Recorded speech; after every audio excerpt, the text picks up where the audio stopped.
Bonjour à tous, dernier épisode de Demain nous appartient. Notre actualité du jour portera sur Demain nous appartient, spoiler, choc. Avant la mort difficile de Mélodie sur TF1. Si Manon et Nordine forment un couple extrêmement soudé et magnifique à suivre dans Demain nous appartient, diffusé du lundi au vendredi, à 19h10 sur TF1. Puis la fille des Aurores risque bel et bien de s'émerveiller devant son homme en février 2024. Depuis le début de leur relation, Manon et Nordine forment un couple solide dans Demain nous appartient sur TF1. Cependant, Nordine se montre parfois assez douce, voire excessive. Ce personnage montre clairement les relations qu'il entretient avec ses partenaires et collègues ainsi qu'avec sa famille. Toutefois, le fils de Martin, Franck Monsigny, se montre parfois trop patient avec certains individus. Ainsi, l'homme qui venait de se faire renverser par un camion a eu une petite dispute avec Gabriel à propos d'un dérangement nocturne. Dans le même temps, une collègue du couple formé par Manon et Nordine était également inquiète mais à cause d'un prétendant. En effet, Mélodie, Nelly Lawson et Georges continuent de flirter même s'ils ont du mal à y parvenir. Le policier sur tous les fronts, notamment avec la récente confrontation entre lui et Samuel, trouve le temps de rassurer la prof de sport sur sa disponibilité pour elle. Cependant, la jeune fille va bientôt rencontrer de nouvelles difficultés qui peuvent certainement être liées au collègue de Damien, Adrien Robe. Comme le dit l'expression, elle pourrait faire des efforts pour cimenter son avenir à 7 avec Georges.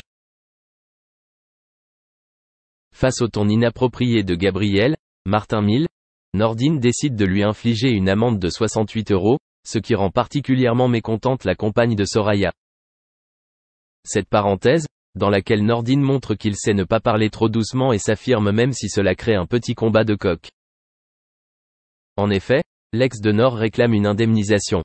Pourtant Manon, qui a été menacée avec une arme l'année dernière, a découvert une nouvelle facette de la personnalité de son compagnon en février 2024. Comment le policier a-t-il pu surprendre la fille de William, Kamel Belghazi? Merci d'avoir regardé et à la prochaine vidéo. N'oubliez pas de vous abonner à notre chaîne. En attendant, dites-nous ce que vous en pensez dans la section commentaires ci-dessous. C'est ça.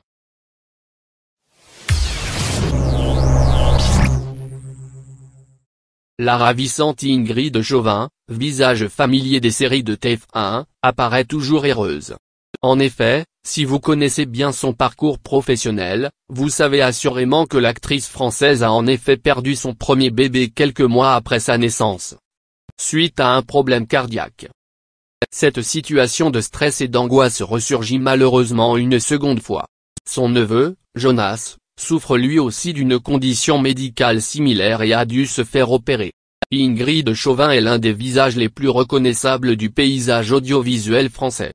L'actrice célèbre en effet cette année ses 27 ans de carrière sur le petit écran. Alors toute jeune, âgée de seulement 21 ans, elle commence par jouer dans des séries signées AB Productions. On peut ainsi l'apercevoir brièvement dans Salut les musclés, Premier baiser, Le miracle de l'amour, ou encore Le miel et les abeilles.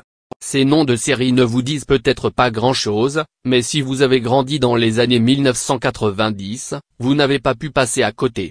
Après les séries AB Productions, Ingrid Chauvin continue sa carrière dans diverses séries et téléfilms. Elle se fait cependant remarquer en interprétant le lieutenant Marie Balaguer dans Femme de loi, entre 2000 et 2007. Ce rôle lui vaut une très grande reconnaissance dans le métier, et lui permet d'enchaîner avec de très grands projets télévisuels.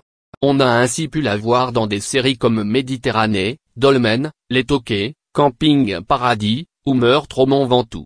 Originaire du Val d'Oise, c'est dans le sud qu'elle se sent le mieux, et qu'elle habite. Elle est en effet installée à 7, ce qui est pratique pour le nouveau tournant de sa carrière. Depuis 2017, elle incarne Chloé Delcourt dans la série Demain nous appartient, tournée dans la célèbre ville de Georges Brassens et Paul Valéry. Avec ce rôle,